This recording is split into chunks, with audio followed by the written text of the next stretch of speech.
आज मुझे बहुत खुशी हो रही है आप सबके साथ दादी प्रकाश मणि जी के बारे में कुछ विशेष अपना अनुभव शेयर करने में। हम सबकी प्यारी दादी कुमार का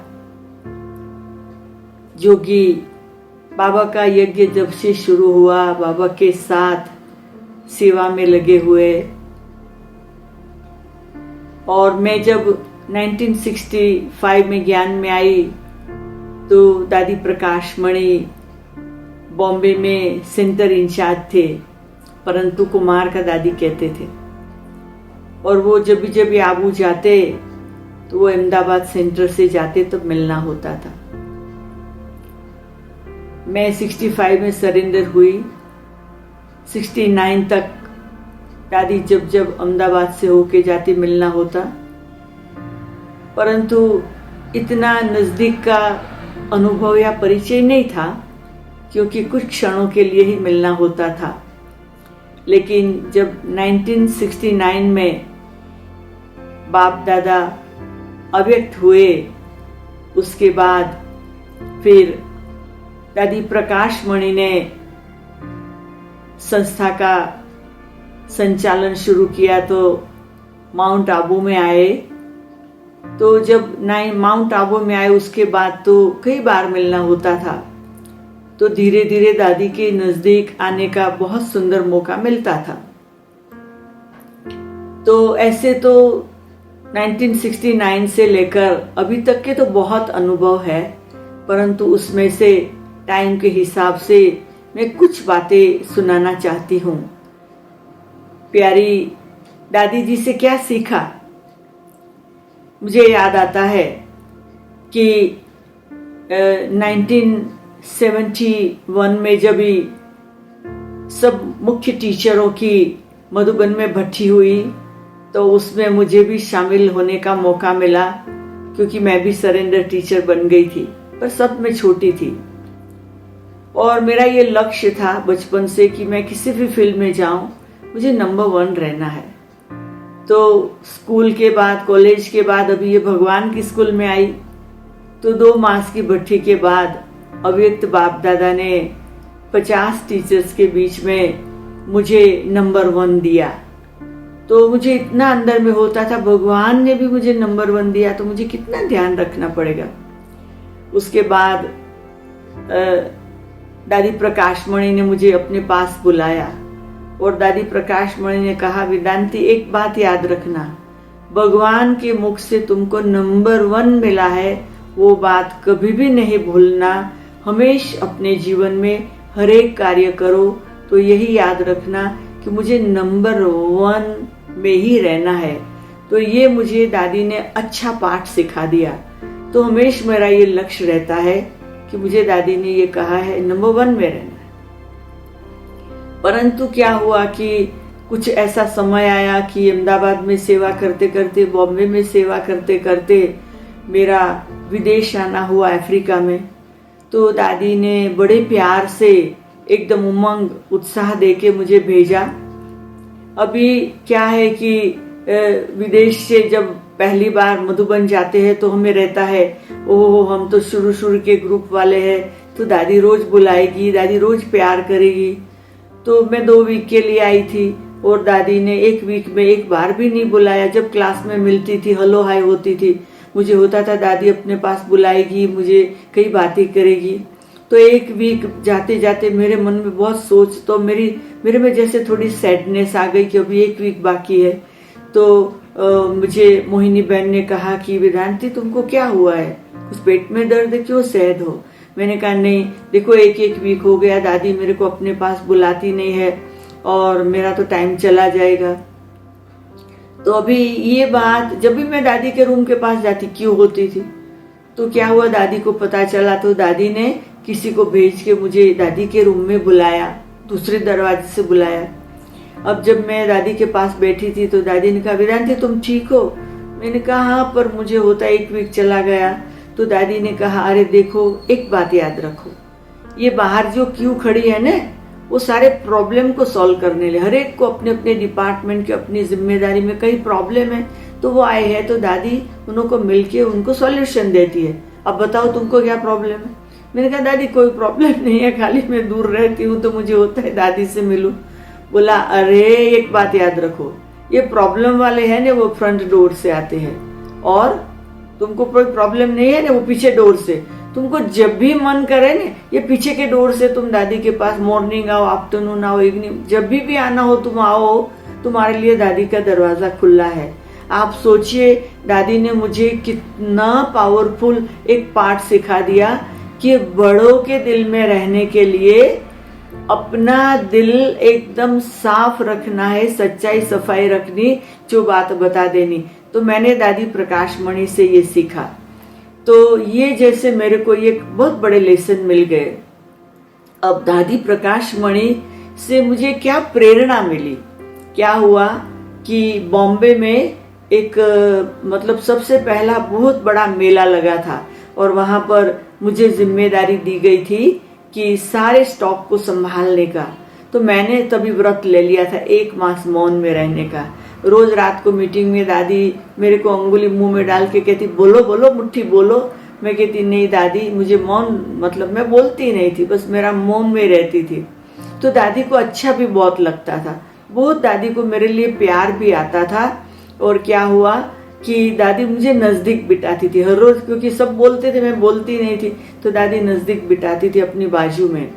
और फिर मैंने कहा दादी जब मेरा मौन पूरा हुआ ना, तो मौन पूरा होने के बाद फिर मुझे चांस मिला दादी से बात करने का। तो शाम की मीटिंग में सब बैठे थे, तो मैंने कहा दादी कुछ पूछूं? तो बोला हाँ बोलो। तो मैंने कहा दादी आप दादी कैसे बनी? तो दादी ने मुझे इतना सुंदर एक्सप्लेनेशन के साथ आधे घंटे का क्लास कराया, जो सब बैठ के सुनते रहे। दादी ने कहा देखो दादी जब से सरेंडर हुई बाबा के पास, तो 3 शब्द याद रखे, त्याग, तपस्या और सेवा। तो दादी और कुछ नहीं देखती, किसी को नहीं देखती, कोई सिचुएशन नहीं देखती, बस दादी यही याद रखती कि मुझे सब बात में त्याग करना है, मुझे तपस्वी मूर्त बन के रहना है, और मुझे जो भी प्रकार की जैसे यज्ञ में सेवा मिले वो मुझे करनी है। तो मुझे दादी से ये पाठ मिल गया, क्योंकि उसके बाद ही मेरा विदेश में जाने का हुआ। तो विदेश में जाने के पहले ही मुझे अफ्रीका आने के पहले जैसे दादी से ये एक पक्का पाठ मिल गया कि त्याग, तपस्या, सेवा ये याद रखना है। तो बस मुझे ये याद रहता। तो दादी से मुझे ये बहुत सुंदर प्रेरणा मिली। फिर क्या है कि स्पेसिफिक मोमेंट, एक विशेष मोमेंट कि 1989 में जब भी हम लोगों ने, जैसे कि ये हमारा यहाँ जो सेंटर ग्लोबल म्यूजियम बनने वाला था, तो उसके जो फाउंडेशन की सब बात थी, तो दादी को बुलाया था नैरोबी में फाउंडेशन सेरेमनी के लिए। अभी ये इतनी बड़ी चीज थी क्योंकि विदेश में कोई बड़ा सेंटर नहीं था तभी, और ये पहला बन रहा था। तो जब भी ये बन रहा था तो दादी खास आई, ग्रुप को लेके आई। तो दादी को बताया गया था दादी शहर के बड़े बड़े लोग आने वाले हैं फाउंडेशन में, और यहाँ लोगों की फाउंडेशन में भावना होती है कि कोई पुजारी आके सारी पूजा कराए। तो दादी आप क्या समझते हैं, ये प्रोग्राम रखे कि पुजारी को नहीं बुलाए? दादी ने कहा बुलाओ, जिसकी बड़ों की भावना है शहर वालों की वो पूरी करो, कभी किसी की भावना को नहीं तोड़ो, वेदांती बुलाओ। मैंने कहा दादी वो आपसे पूजा कर। दादी ने कहा जो करवाए हम करेंगे। तो इतने सब लोग आए, बड़ा टेंट था। फाउंडेशन सेरेमनी में पुजारी दादी को कहता था दादी अभी ये कंकु लो, ये चोखा लो, ये लो, पानी लो, ये स्वाहा करो, दादी ये नारियल को स्वाहा करो, ये गणेश की मूर्ति को पूजा करो। तो जो भी महाराज बोलता था आधे घंटे तक दादी सब कुछ करती रही। मैं सरप्राइज हो गई। दादी को बिल्कुल चेहरे से ये नहीं दिखाई पड़ा मैं भक्ति कर रही हूँ। दादी को हुआ कि मैं ये शहर वालों की भावना पूरी करूंगी तो भविष्य में यहाँ अच्छे अच्छे लोग ज्ञान को प्राप्त करेंगे। तो दादी ने इतना सुंदर ये किया, और उसके बाद तो लोग इतने प्रभावित हो गए और बहुत सुंदर फाउंडेशन हुआ। और तो एकदम निर्विघ्न ये इतना सुंदर सेंटर बना, बड़ा सेंटर बना और बहुत सुंदर रीति से ये वंडरफुल कि दादी खुद ने गुलजार दादी को कहा ओपनिंग में आप जाओ। तो इसके ओपनिंग के लिए दादी गुलजार खुद आए और इसका ओपनिंग किया। तो देखो दादी की कितनी विशाल दृष्टि थी, विशाल दिल था, बेहद की समझ थी कि लौकिक वालों को भी खुश करने लिए कुछ करना पड़े तो थोड़ी देर के लिए कर लो। तो ये मेरे लिए एकदम दिल को टच करने वाली मोमेंट थी और मैंने उससे बहुत कुछ सीखा। सारे अफ्रीका में अब तक की सेवा में मैं दूसरों के दिल को समझने की बात, जैसे मुझे एकदम ये स्पेसिफिक मोमेंट मेरे लिए अभी तक चलती ही रहती है। दादी मेरे सामने आ जाती है। और फिर क्या हुआ कि जब अफ्रीका में आए तो सेवा के फील्ड में तो कई बातें आती है। तो कभी कोई रुकावट, कोई विघ्न आता है। तो जब भी कोई रुकावट, कोई विघ्न, कोई प्रॉब्लम आया तो दादी को इन्फॉर्मेशन मधुबन में मिली। अभी वहां इन्फॉर्मेशन के बाद वहां क्या होता हमें मालूम नहीं, पर मुन्नी बहन ने हमको बाद में बताया कि दादी रात रात को 2 बजे उठ के दरवाजा खोल के बाहर पैसेज में वॉक करती थी 15-20 मिनट। और हम दादी को पूछते थे, मतलब मुन्नी बहन पूछती थी तो दादी कहती नहीं, मैं वेदांती को योगदान दे रही हूँ, वेदांती को योगदान दे रही हूँ, उसके सब प्रॉब्लम सॉल्व हो जाए। तो आप सोच लीजिए कि स्पेसिफिक मोमेंट हमारे लिए ये रही कि दादी हमारे लिए इस प्रकार से कितना सुंदर, जैसे वहां बैठ के प्रकाश देती रही और हमारे यहाँ प्रॉब्लम सॉल्व जैसे होते रहे।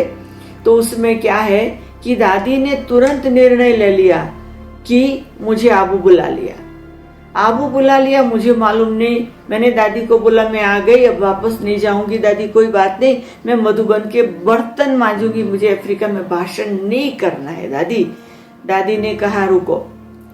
अभी वो अगस्त महीना था, कोई बाबा की सीजन का टाइम भी नहीं था। दादी ने फटाफट दिल्ली में फोन करके गुलजार दादी को बुला लिया।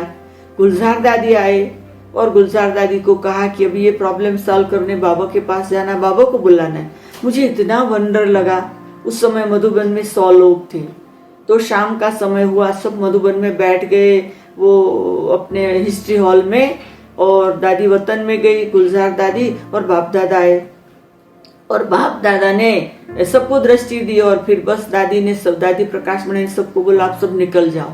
और फिर दादी, मैं, 1-2 और बाप दादा। और दादी प्रकाश मणि ने मेरे लिए बाप दादा से बातें की कि अभी इस बच्ची का क्या करना है। तो मैं वो भी जब याद करती तो मुझे होता है वो मोमेंट मेरे जीवन में आई कि बाप दादा मेरे लिए। तो मैंने बाप दादा को बोला बाबा मैं अफ्रीका नहीं जाने वाली हूँ, अब बस पाठ पूरा हुआ, मैं मधुबन में रह के बर्तन मांज। बाबा ने कहा तुम्हारा ही रोल है, तुम्हें ही जाना है और तुम्हारे से ही होना है। ऐसे बाबा के जो बहुत सारे डायरेक्शन मिले और उसके बाद नक्की हुआ। फिर दोबारा दादी प्रकाश मणि ने मुझे फिर वापस मेरा प्रॉब्लम सॉल्व करके अवैध बाप दादा से सोल्व करा के मुझे वापस अफ्रीका में भेजा। ये हमारी प्यारी मीठी दादी, उसके लिए मैं क्या बोलूं, मेरे पास तो कोई शब्द नहीं है जिसने मेरे लिए इतना एफर्ट किया। और हर समय कोई भी प्रॉब्लम मेरे को अच्छी तरह से दादी इशारा देके, एकदम उमंग उत्साह देके, बहुत ही जैसे नशे से एकदम दादी कहती थी तुम्हारा ही काम है, तुम्हें ही करना है। तो जब तक दादी साकार में रही, हमें ये अनुभव है कि दादी मुझे कोई भी काम हो अथॉरिटी से कहती थी, और अथॉरिटी से कहती थी ये तुम्हारा काम है, तुम्हें करना ही है वेदांती।